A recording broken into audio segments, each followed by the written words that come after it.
Shalom, family. How's everyone doing? Ooh, shalom, family.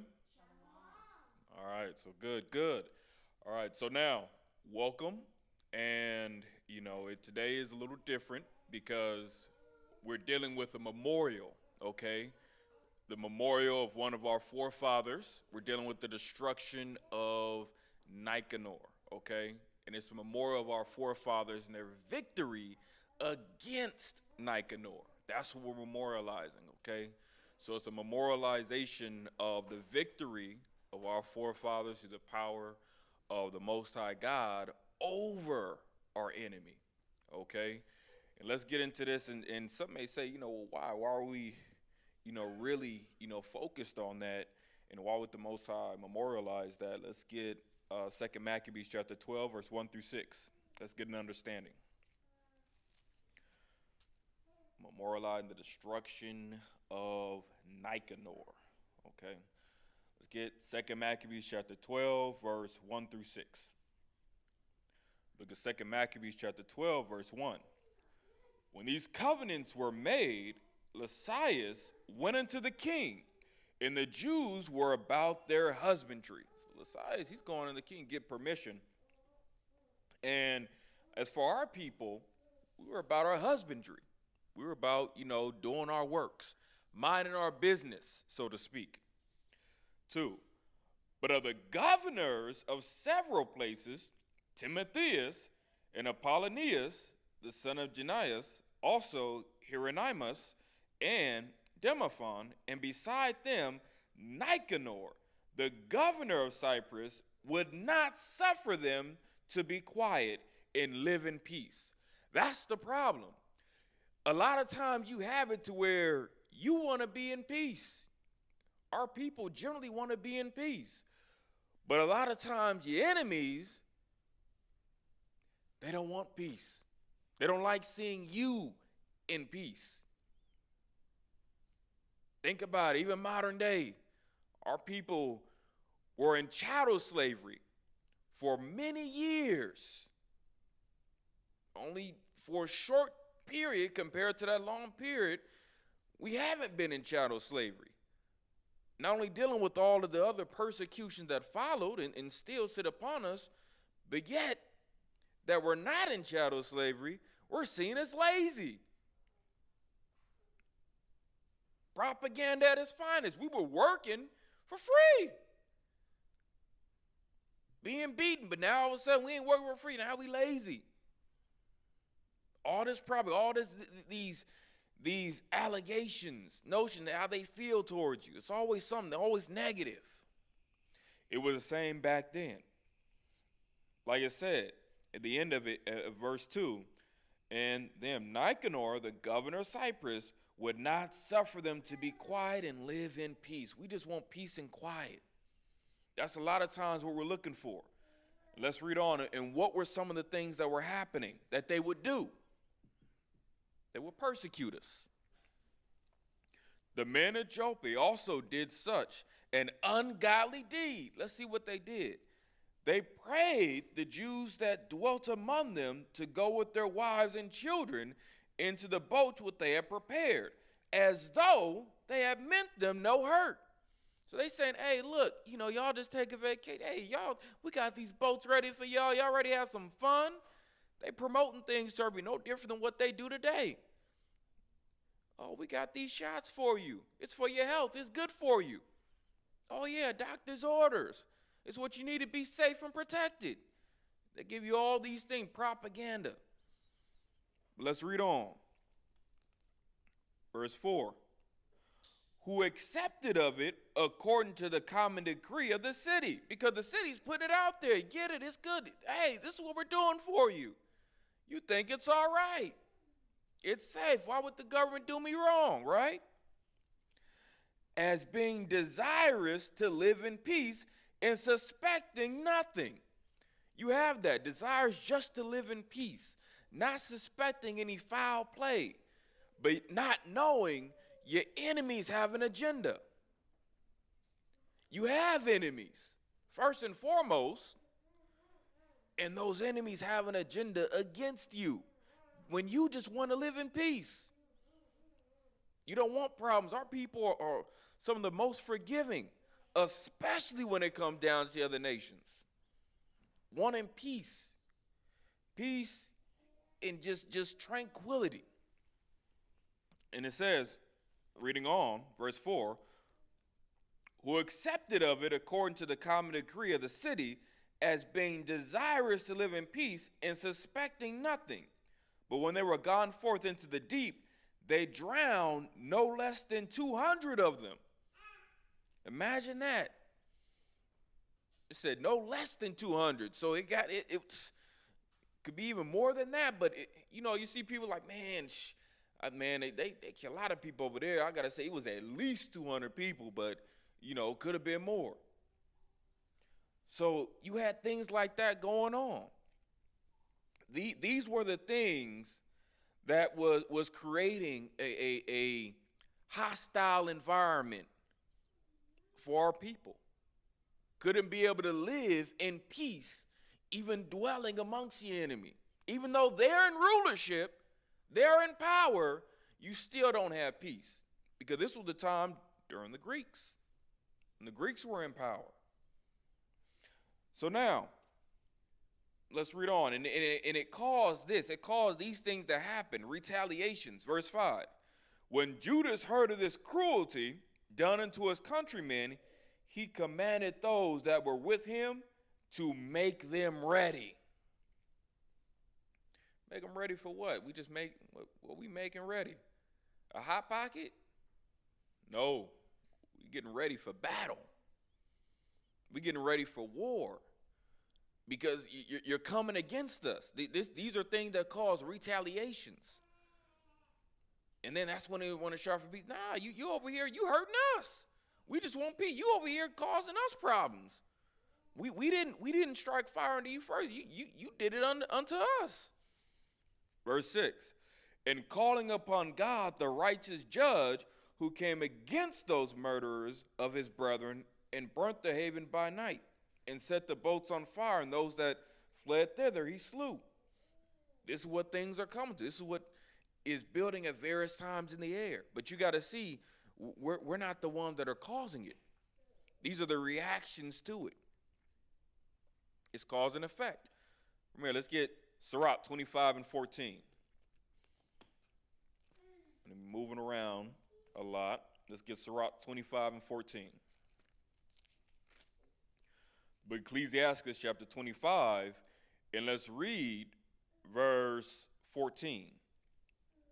Book of Sirach chapter 25, verse 14. It says, in any affliction, but the affliction from them that hate me, and I'll read the verse 13. It says, give me any plague but the plague of the heart, and any wickedness but the wickedness of a woman.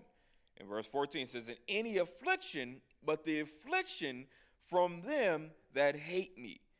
In any revenge, but the revenge of enemies. Because that's something, man, when your enemies get a hold of you, man, it could be bad. Because they're going to go above and beyond. Versus something that was just happen chance, it wasn't personal. Nah, because now it's personal, it can get bad.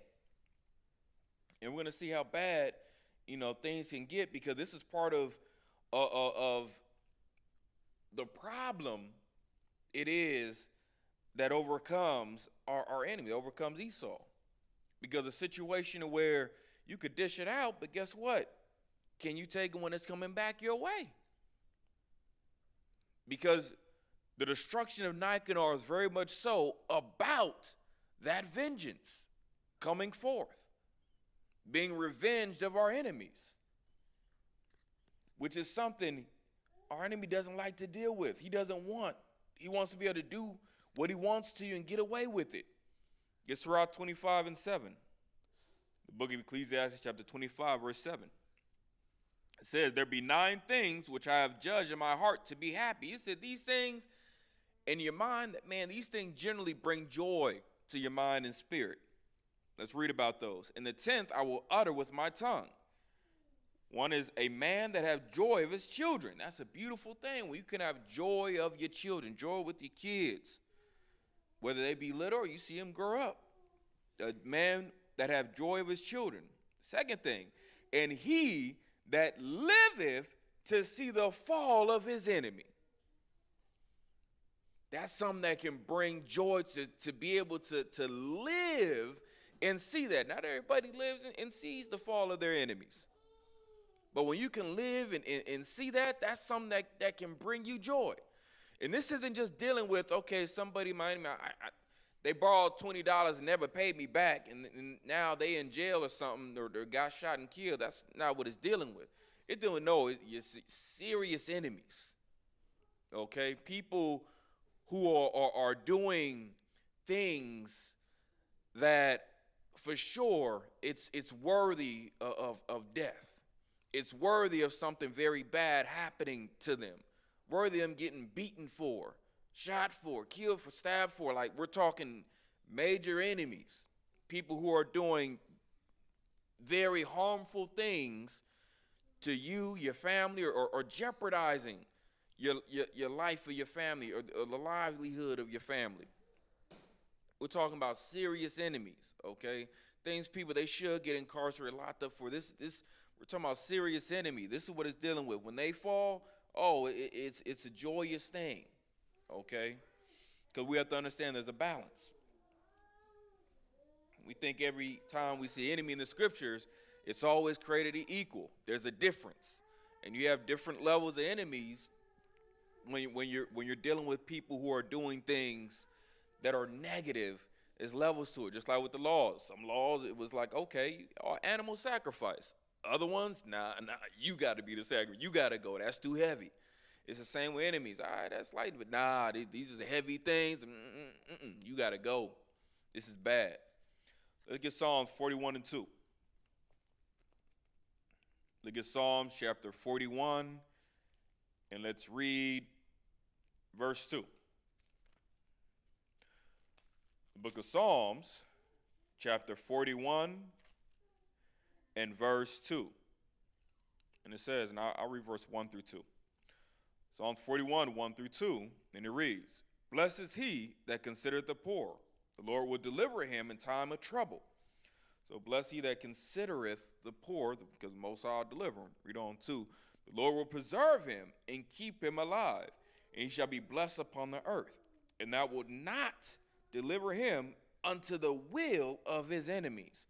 See, we have to understand we have a power that fights for us and looks out for us as long as we do right by him and his people.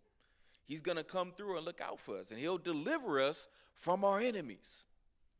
That's another thing we're waiting on now. But not just waiting, standing idly by, waiting in terms of serving the Most High until he decides to bring forth our deliverance. And guess what that's going to be? Vengeance upon our enemies. It's still part of the process. Let's get Psalm 68 and 1. Let's get the book of Psalms, chapter 68, and let's read verse 1. Book of Psalm, chapter 68, and verse 1. Let God arise, let his enemies be scattered. Let them also that hate him flee before him. Because that's the thing. You want to make sure you're moving right so you're not an enemy to God.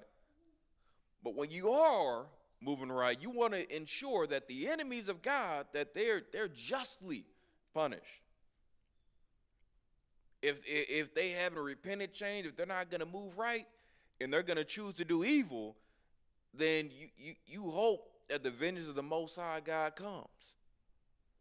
You hope that they get their just reward according to their works for their evil deeds. Let's get 1 Maccabees. Let's get into this. 1 Maccabees chapter 7, 21 through 25. So now let's start getting to the history. That was the preface. Let's get 1 Maccabees chapter 7, and let's read verse 21 through 25. We're going to be jumping around between 1 Maccabees and 2 Maccabees because the stories, they have parts that overlap and that expound on different histories or segments at different times. So we're going to get some of those things. You know, we can't cover all the history. There's a lot of history between First Maccabees and Second Maccabees covering this, but I'm going to try to abridge these things so that way you can get a thorough understanding of the history into why we're memorializing the destruction of Nicanor. Okay, so it's not a Sabbath day in the sense, a day of rest in the same sense, where one can't buy, sell, cook, things of that nature, but it is a day of honor that we memorialize, okay? Let's get 1 Maccabees chapter 7, verse 21 through 25. 1 Maccabees chapter 7 and verse 21. But Alcimus contended for the high priesthood. So Alcimus, he was a wicked Israelite who was trying to get a seat of authority. Okay, he wanted to be a priest, knowing that according to the law, well, only Levites, and not just Levites, they had to actually be the sons of Aaron in order to be, those priests. And one from among the sons of Aaron would be chosen to be the high priest. So now it says, and unto him resorted all such as troubled the people, who, after they had gotten the land of Judah into their power, did much hurt in Israel.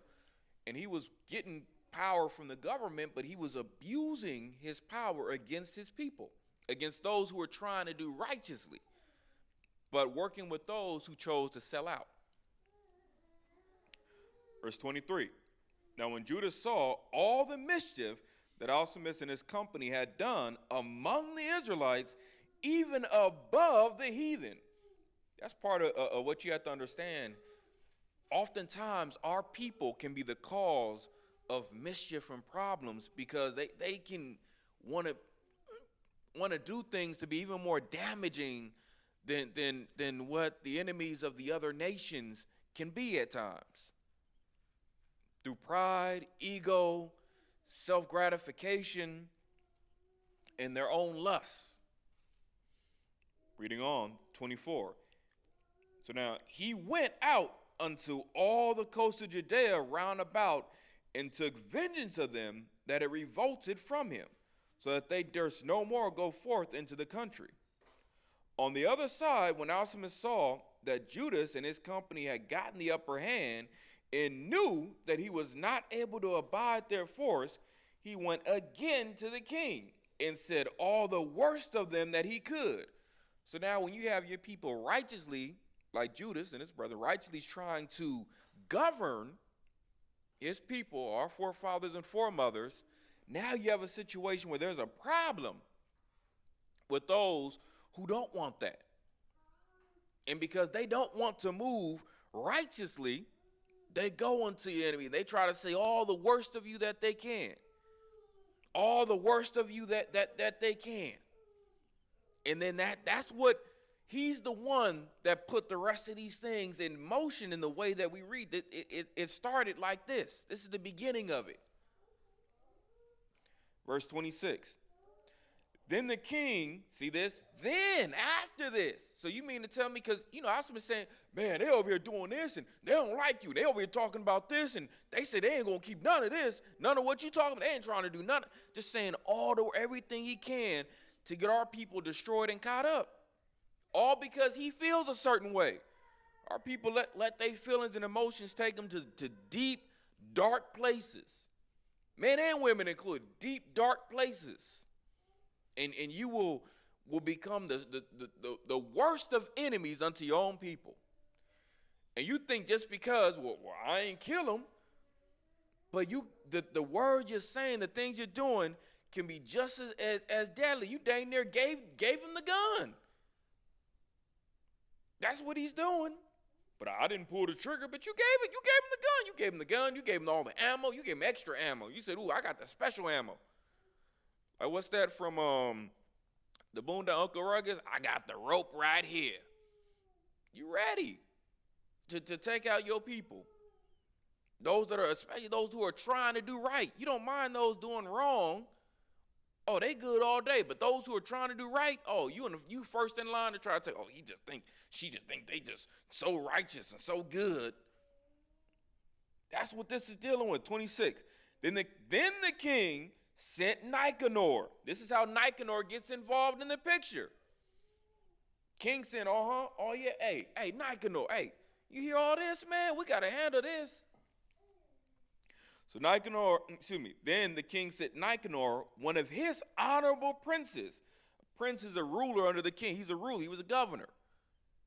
So it's like you having the president, then you have the governor. Okay, like governor of various state. Okay, hey, here's the governor. One of his honorable princes, a man that bare deadly hate unto Israel. Because that's the thing, some already hate you. You got enemy, they already hate you. They just need a reason. They just need a reason. Tell them, oh yeah, they breaking these laws and they doing treason over here. Oh, okay. Oh, all this, huh? Okay, we got a reason now. I was waiting on something to come up. It's a bad game. See, that bear deadly hate unto Israel with commandment to destroy the people. That's what they're trying to do. Let me get 2 Maccabees 8, 9 through 11. Like I said, we'll be coming back and forth. Let's get 2 Maccabees 8, 9 through 11. Book of 2 Maccabees chapter 8 and verse 9. Then forthwith, choosing Nicanor, the son of Patroclus, one of his special friends, he sent him with no fewer than 20,000 of all nations under him to root out the whole generation of the Jews. You see that? That's that New World Order for you. That's that we're all the same people. Oh yeah, they'll get the other nation together and make it seem as if we're all one big melting pot. Now let's come together and get rid of them. Let's take them out. Yeah, the mixed government too. Mix people within their community too. And they have no problems coming against you if you don't just get with the program. Well, you know, we're all trying to go this way. You're trying to go that way. It's not going to work for us. We need you to get on the page we're on. Conform, do what we're doing. Why are you trying to be different?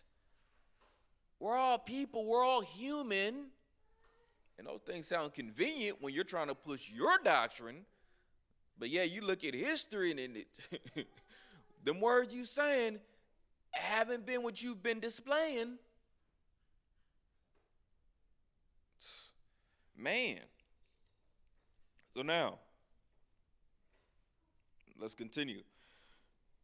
So it says, no fewer than 20,000 of all nations under him to root out the whole generation of the Jews. And with him he joined also Gojaz, a captain, who in matters of war had great experience. See that? And you think, okay, matters of war, he had great experience.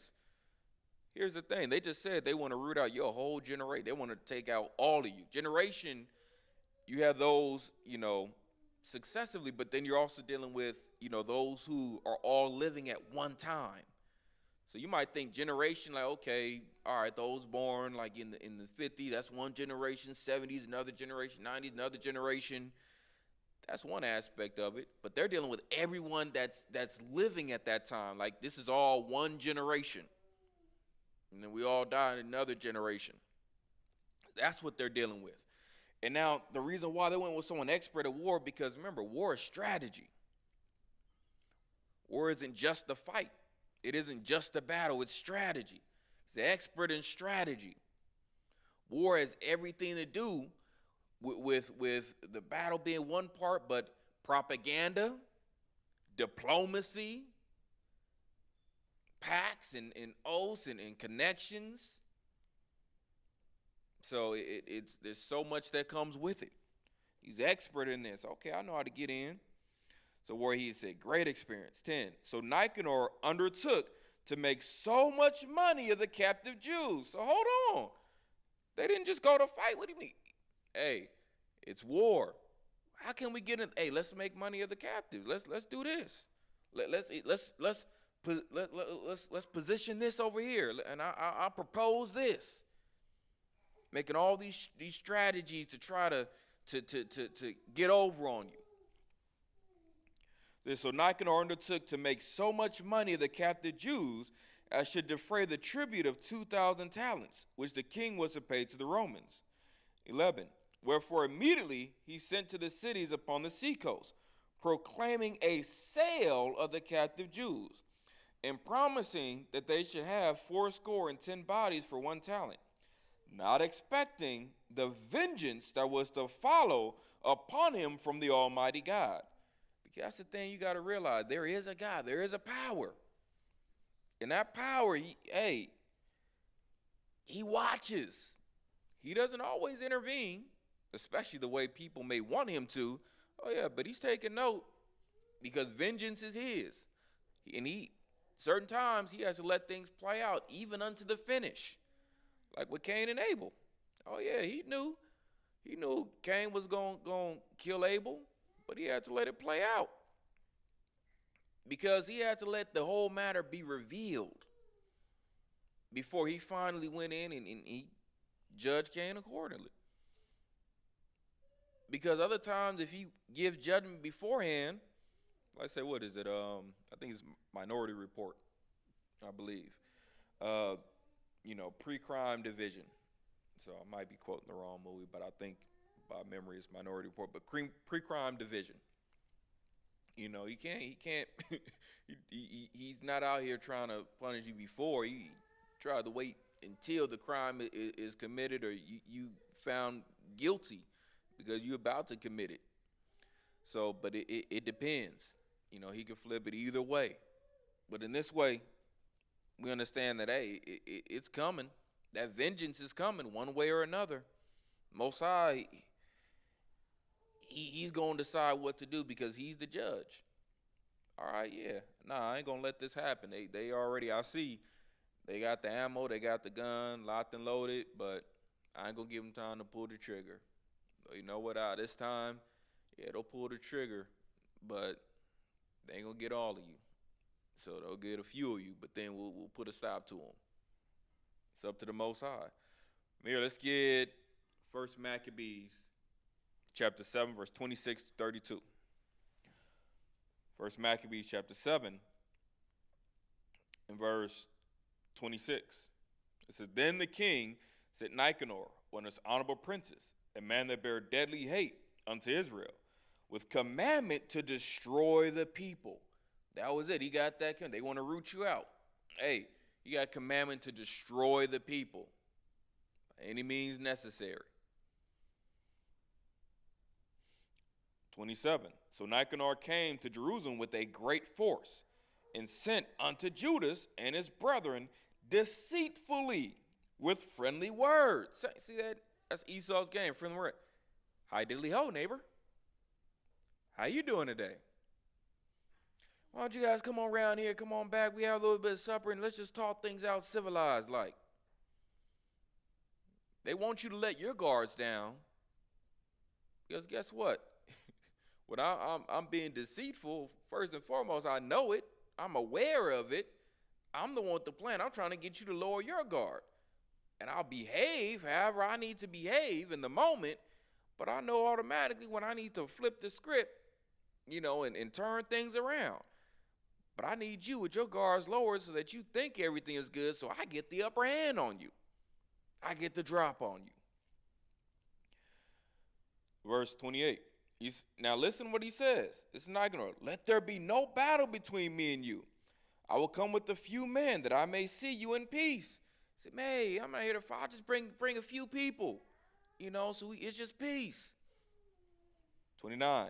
He came therefore to Judas, and they saluted one another peaceably. All right, yeah, okay. You cool, we salute, what's up? So we greet each other, salute, salutation. We greet each other, Howbeit, the enemies were prepared to take away Judas by violence. It said they was ready. So he's saying like, hey, hold up, hey, everything straight. We got men in the bushes over there and people up on the hills. 30, which thing after it was known to Judas, to wit, that he came unto him with deceit, he was sore afraid of him and would see his face no more. Judas had to learn, hell no, we can't trust him. Tried to give him the benefit of the doubt, because somebody try to give people the benefit of the doubt. The scriptures say, hey, if at all possible, live peacefully with all men. I'm trying to say, hey, maybe you coming in peace.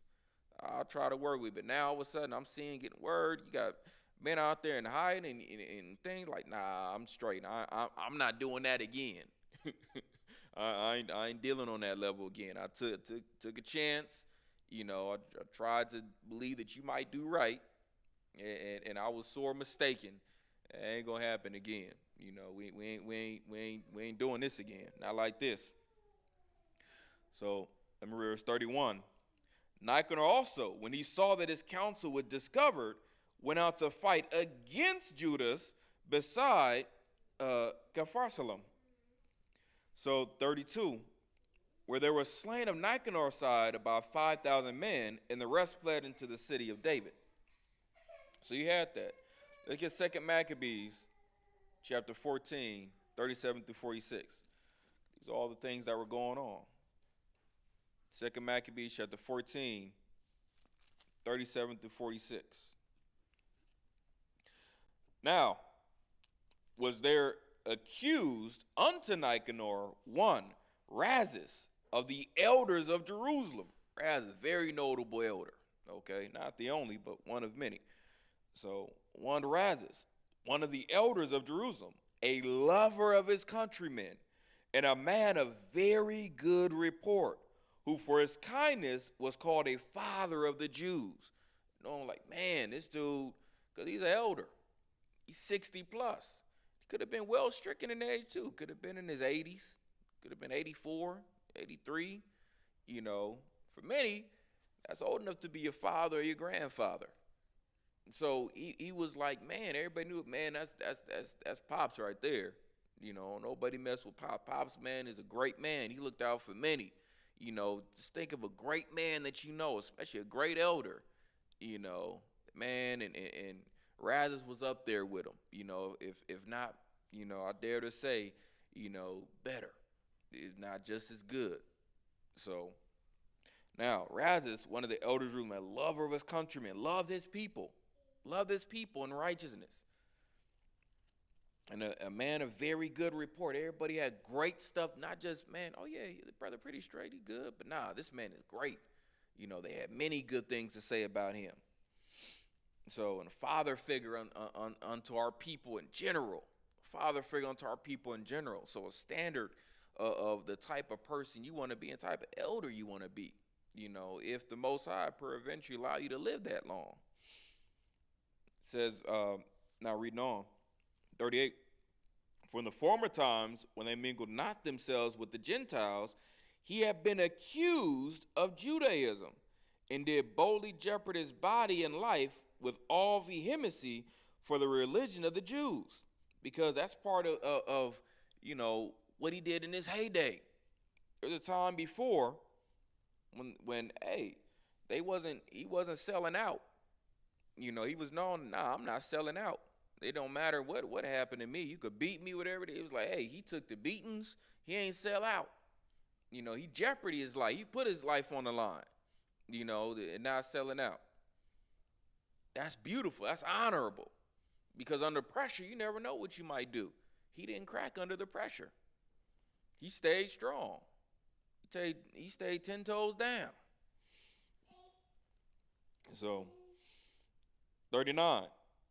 So Nicanor, and I'm going to see if I want to get, So Nicanor, willing to declare the hate that he bare unto the Jews, sent above 500 men of war to take him.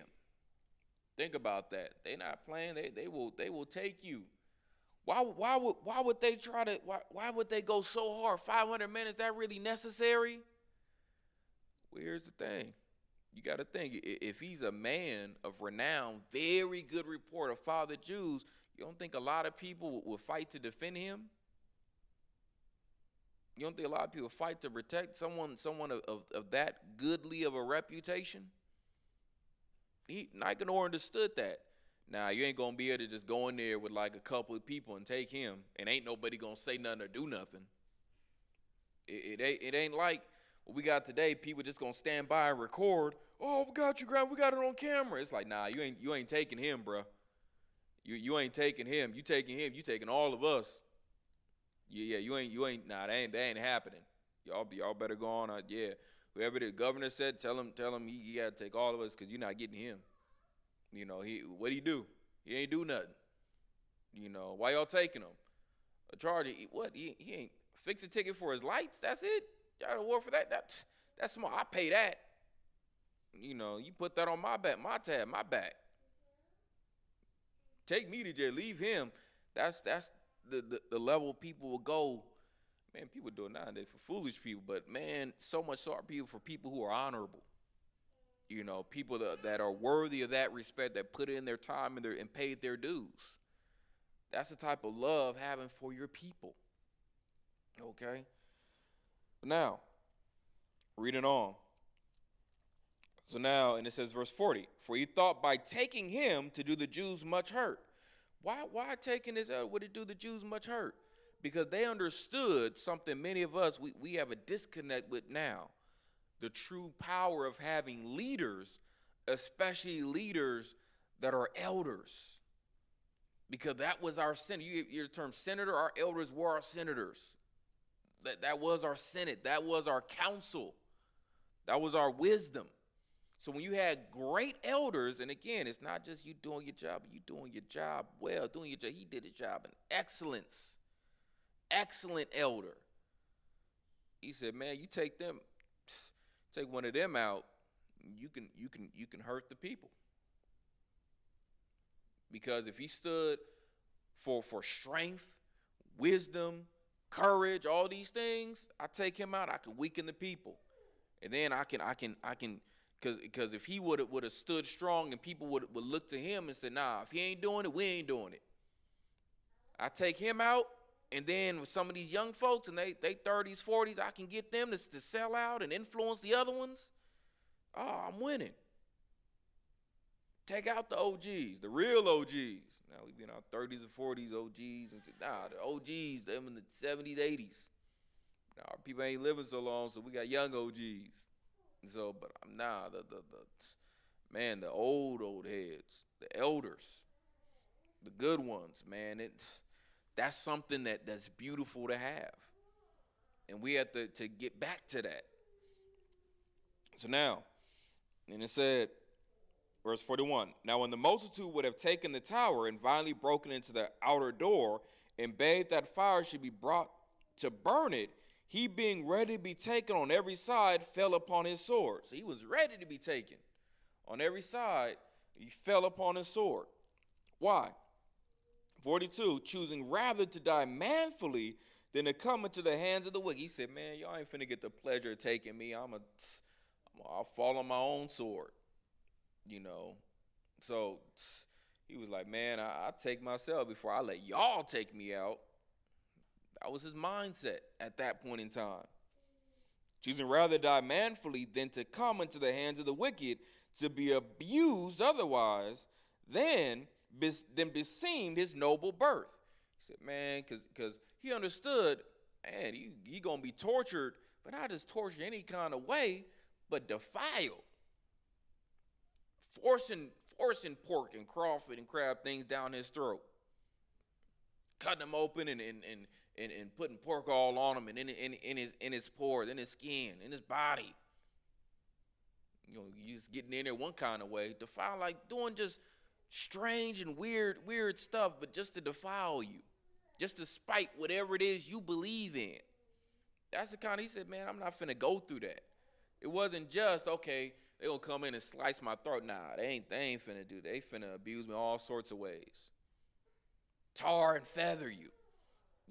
Just all sorts of stuff. But they'll probably do it in pig guts and all this other stuff, like all sorts of stuff. 43. But missing his stroke through haste, so he's trying to, I'm trying to hurry up. Missing his strokes, he didn't get himself dead center, but got himself on the side. Didn't get him dead center. Got himself on the side. Dang, I didn't get myself dead center the way I needed to.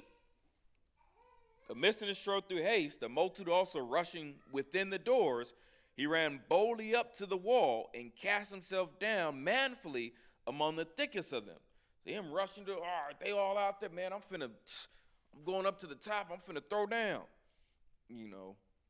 cast himself down manfully among the thickest of them. They all over there. I'm jumping. You ever see them big old into the thick of them? That's what he was doing. But they quickly giving back, and a space being made, he fell down into the midst of the void place. So they seeing like, oh snap, hey, get back. They left the open spot. You gonna hit the ground. You ain't falling on us. He hit the ground. But they quickly giving back, and a space being made, he fell down into the midst of the void place. Nevertheless, while there was yet breath within him, being inflamed with anger, he rose up, and through his blood gushing out like sprouts of water, and his wounds were grievous, yet he ran through the midst of the throng, and standing upon a steep rock, when as his blood was now quite gone, he plucked out his bowels, and taking them in both his hands, he cast them upon the throng, and calling upon the Lord of life and spirit to restore him those again, he thus died.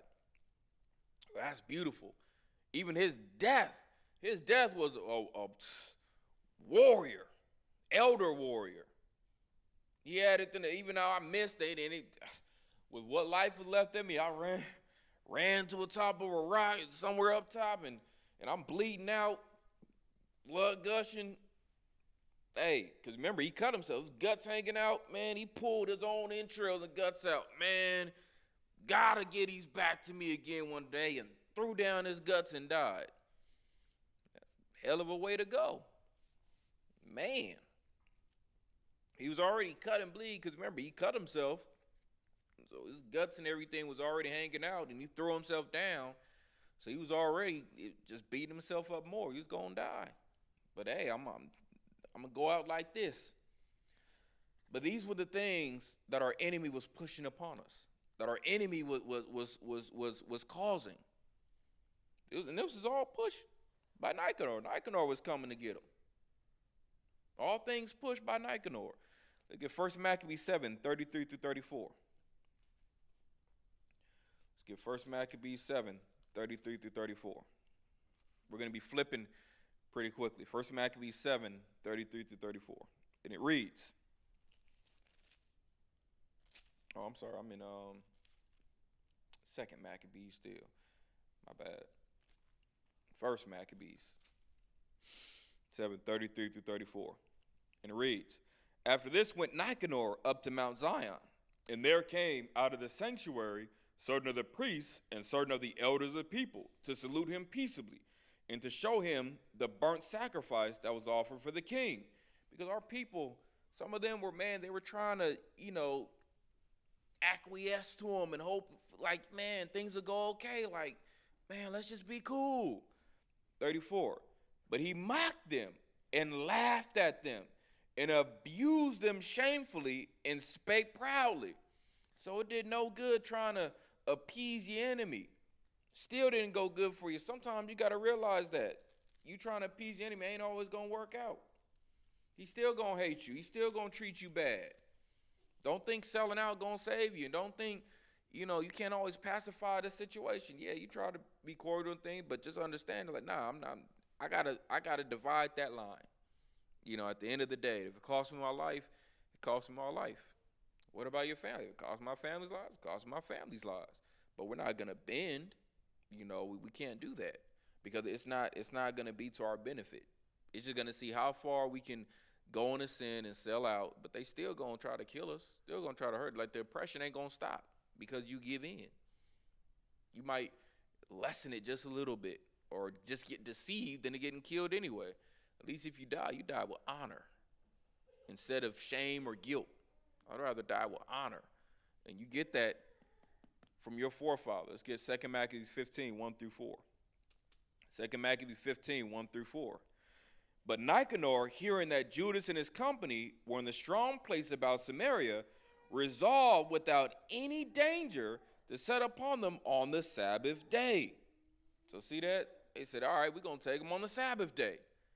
So, and that's part of why they were trying to be peaceable with them. This is part of a lot of these things you're seeing, the other side of the story, more of the details from one to the next. It's like, all right, I'm going to come on the Sabbath day. That's where it comes. They're trying to be peaceful. Like, man, we good. We did the king's sacrifice, and let's just, all right, be cool.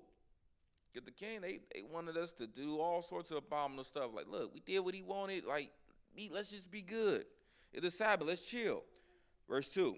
Nevertheless, the Jews that were compelled to go with him said, "Oh, destroy not so cruelly and barbarously, but give honor to that day."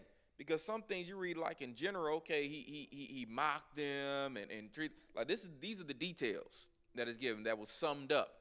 These are the details of what happened.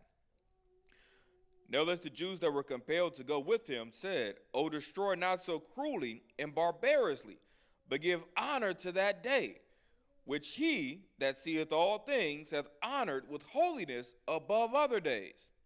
Verse 3. Then the most ungracious wretch demanded if there were a mighty one in heaven that had commanded the Sabbath day to be kept. That's the devil. That conversation, they're saying like, man, like, hey, can you please just honor the Sabbath day? Please, not today. It's of all days. This is God's day. He's like, so you're telling me this is God's day? You think, show me God. If this is God's day, where is he to be honored? Do you see him? Do you see a God here to be honored on this day? Neither do I. Get out of my way. That's like the conversation thing being had. Now listen to what he says even further. Verse 4. And when they said, "There is in heaven a living Lord and mighty, who commanded the seventh day to be kept." You be having them conversations, some of you with other people.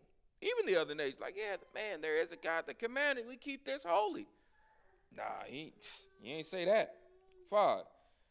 Then said the other, this is what he said, "And I also am mighty upon earth, and I command to take arms and to do the king's business."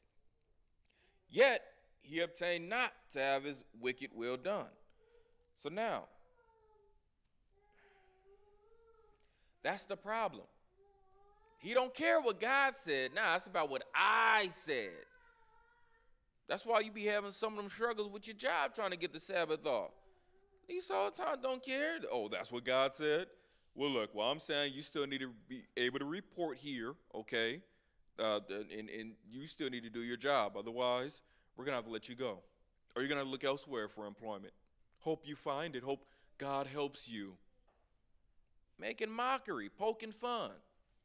That's how he is, feeling he God. This is what I say do. Enough of that boogeyman God and whatever it says he said do. What did I say? I'm your boss. You can worry about playing magic whenever you get home from work. Okay, after you get done with this shift, I need you to work on the Sabbath.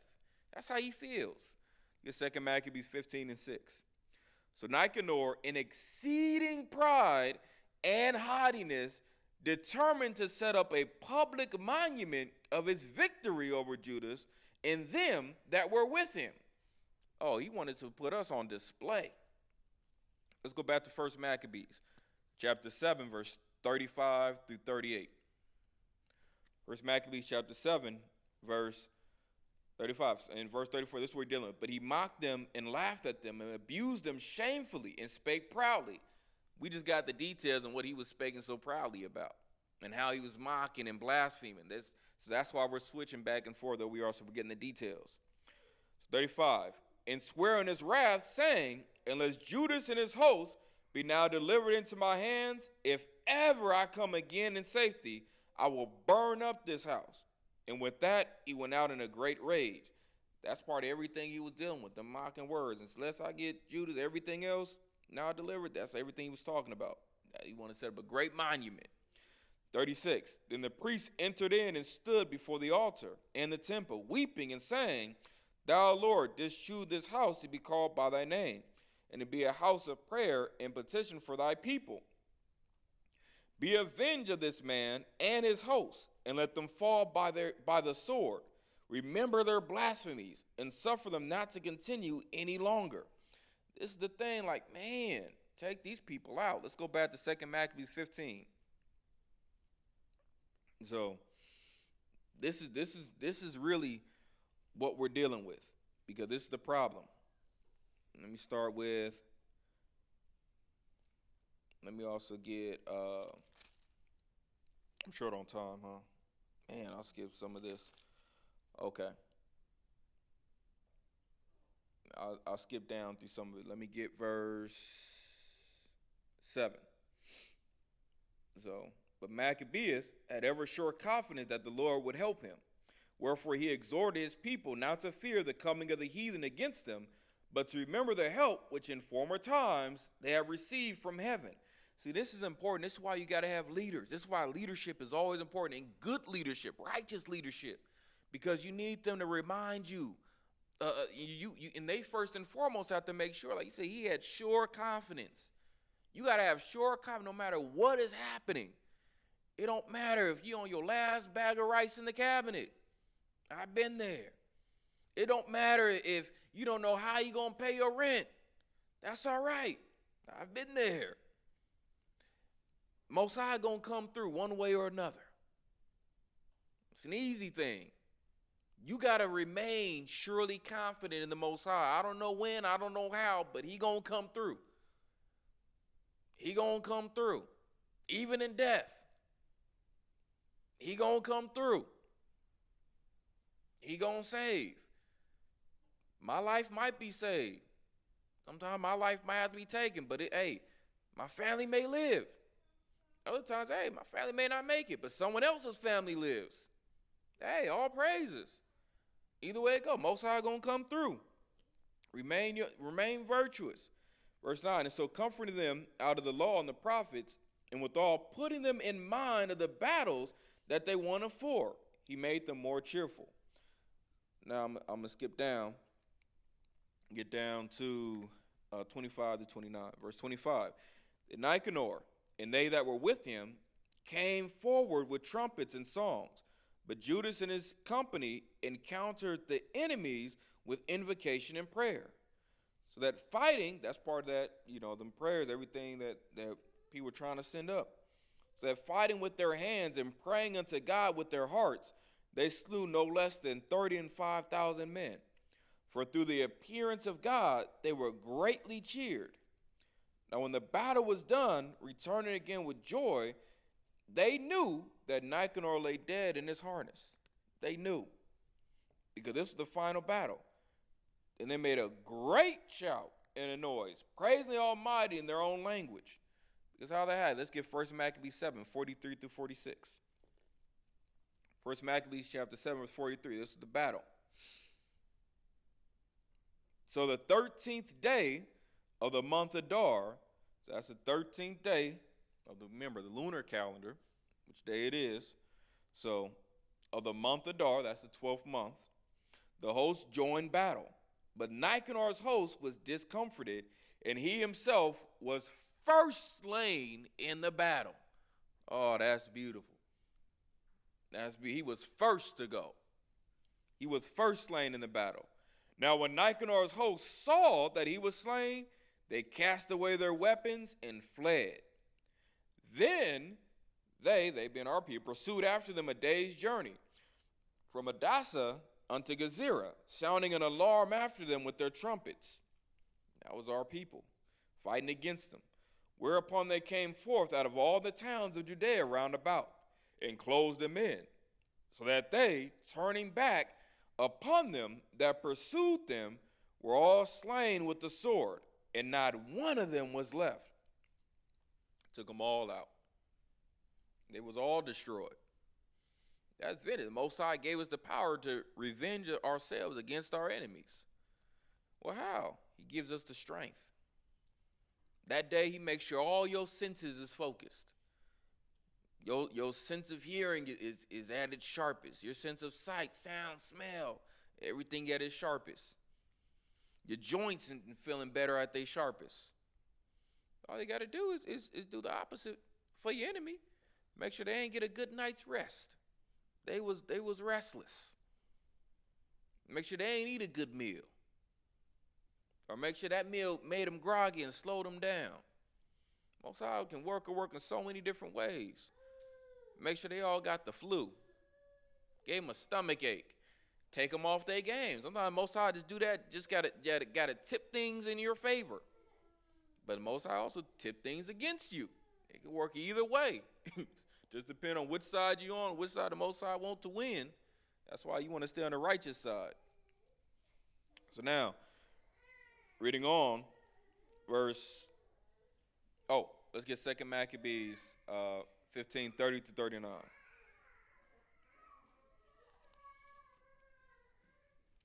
Let's get 2 Maccabees 15:30 to 39. 2 Maccabees chapter 15, verse 30. And Judas was ever the chief defender of the citizens, both in body and mind, and who continued his love toward his countrymen all his life, commanded to strike off Nicanor's head and his hand with his shoulder and bring them to Jerusalem. So when he was there and had called them of his nation together and set the priests before the altar, he sent for them that were of the tower and showed them vile Nicanor's head in the hand of that blasphemer, which with proud brags he had stretched out against the holy temple of the Almighty. That's what you're dealing. That's what it says, going back to 1 Maccabees chapter 7 and verse 47. And I'll read that. Afterward they took the spoils and the prey and smote off Nicanor's head and his right hand, which he stretched out so proudly, and brought them away, and hanged them up toward Jerusalem. For this cause the people rejoiced greatly, and they kept that day a day of great gladness. That's what we're doing now. So, going back to 2 Maccabees, chapter 15, verse 33. When he had cut out the tongue of that ungodly Nicanor, he commanded that they should give it by pieces unto the fowls, and hang up the reward of his madness before the temple. So every man praised toward the heaven the glorious Lord, saying, Blessed be he that had kept his own place undefiled. He hanged also Nicanor's head upon the tower, an evident and manifest sign unto all of the help of the Lord. And they ordained all with a common decree in no case to let that day pass without solemnity, but to celebrate the 13th day of the 12th month, which in the Syrian tongue is called Adar, the day before Mordecai's day, which is Mordecai's day, which many of you know as Purim. Purim's also known as Mordecai's day. So in that before Purim, before Mordecai's day, we got destruction of Nicanor. So we're going to make sure we honor this, and we're going to keep celebrating. So, because both of which is a triumph over our enemies. So, even through Mordecai's day. So now, let's continue. 37. Thus went it with Nicanor, and from that time forth the Hebrews had the city in their power. So in here, I make an end. Let's go back to 1 Maccabees chapter 7 and verse 49. Moreover, they ordained to keep yearly this day, being the 13th of Adar. Okay, so that's there. Now let's go back to 2 Maccabees 15 in verse 38 and 39. 1 Maccabees 15, 38. And if I have done well, and as is fitting the story, it is that which I desired. But if I slenderly and meanly, it is that which I could attain unto. For as it is hurtful to drink wine or water alone, and as wine mingled with water is pleasant and delighteth the taste, even so speech finely framed delighteth the ears of them that read the story.